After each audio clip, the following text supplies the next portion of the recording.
Si tu veux comprendre comment réussir ta vie, écoute attentivement cette histoire. Il était une fois un jeune homme qui travaillait dans une usine de pièces détachées. Un de ses tuteurs dans l'entreprise lui expliqua qu'il fallait qu'il discute moins avec ses collègues, mais qu'il fasse plus d'efforts pour progresser dans son travail. Il devait s'améliorer pour avoir une meilleure maîtrise de son travail. 10 années plus tard, son tuteur partit à la retraite. Le jeune homme monta en grade et prit alors le poste de son référent. Il devint technicien en chef. Le jeune homme continua de s'investir dans son travail avec courage et passion. Il appliquait au quotidien tous les conseils que lui avait transmis son tuteur tout au long de sa carrière. Un jour, par amitié, il rendit visite au vieil homme qui vivait sa retraite paisiblement. Le jeune homme semblait malheureux et fatigué par son travail. Le vieil homme lui demanda alors : « Qu'est-ce qui ne va pas en ce moment ? Tu as des soucis personnels ? Je te sens vraiment triste. » Le jeune homme avait les larmes aux yeux et lui répondit avec le cœur : « Depuis que j'ai commencé à travailler dans l'entreprise, j'ai suivi vos instructions et vos conseils à la lettre. Je me suis investi pour développer de nouvelles compétences, j'ai mis tout mon cœur à l'ouvrage. Mes supérieurs hiérarchiques m'ont toujours dit que je faisais du bon travail. Ce que je ne comprends pas, c'est que tous les jeunes qui ont été recrutés après moi ont tous été promus à des postes à responsabilité. De mon côté, depuis que vous êtes parti à la retraite, je n'ai pas évolué.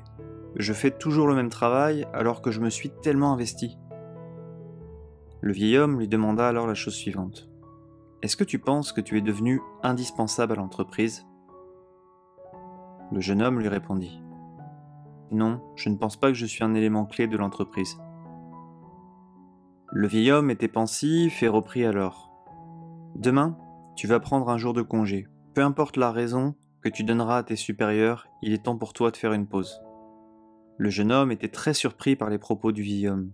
Tout au long de sa carrière, il lui avait dit de s'investir, de travailler dur, et aujourd'hui, il lui demandait tout simplement de se reposer. Malgré tout, il remercia le vieil homme pour ce conseil. Au fond de lui, il avait vraiment besoin de faire une pause. Quand il retourna au travail après son jour de repos, le manager lui demanda de venir dans son bureau. Son supérieur lui expliqua que la journée d'hier s'était très mal passée. Ses collègues avaient eu des difficultés à solutionner les différents problèmes rencontrés, l'entreprise avait pris du retard dans sa production. Le manager avait réalisé l'importance de son travail et surtout ses nombreuses compétences. Il lui proposa alors une promotion en tant que cadre responsable de l'ensemble des techniciens de l'usine. Le jeune homme était profondément heureux. Il était tellement fier, son travail était enfin récompensé. Son mentor, parti à la retraite, lui avait donné finalement un très bon conseil. Dans sa tête, c'était le fait d'avoir un jour de congé qui lui avait permis d'aller chercher cette promotion. Désormais, lorsqu'il avait besoin d'obtenir quelque chose dans son entreprise, il prenait systématiquement un jour de congé. Lorsqu'il revenait au travail le jour suivant, il obtenait toujours satisfaction à toutes ses demandes de cette manière-là.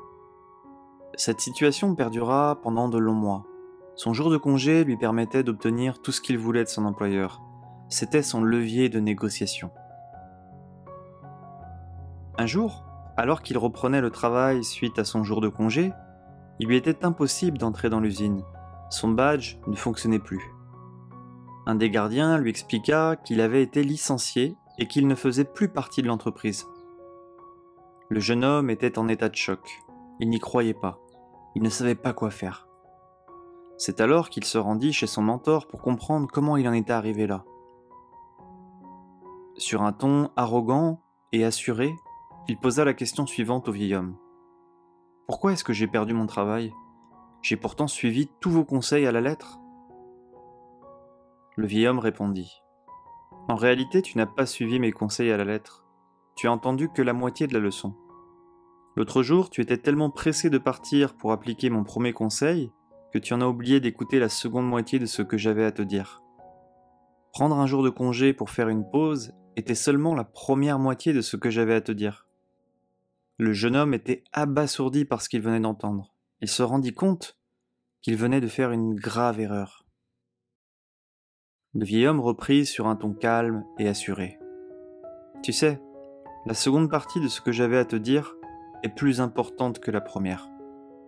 Ce que tu ne dois jamais oublier, et c'est ce qui t'a fait défaut, c'est qu'une ampoule qui ne fonctionne pas correctement sera remplacée tôt ou tard par une ampoule plus fiable et plus performante.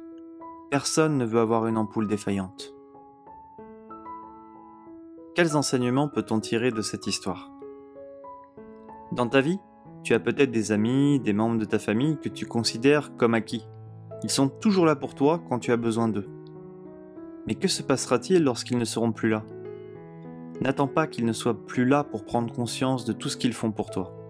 Prends-en conscience dès maintenant et cultive ces relations de la meilleure des manières. Remercie-les dès que l'occasion se présente, éprouve de la gratitude de les avoir dans ta vie.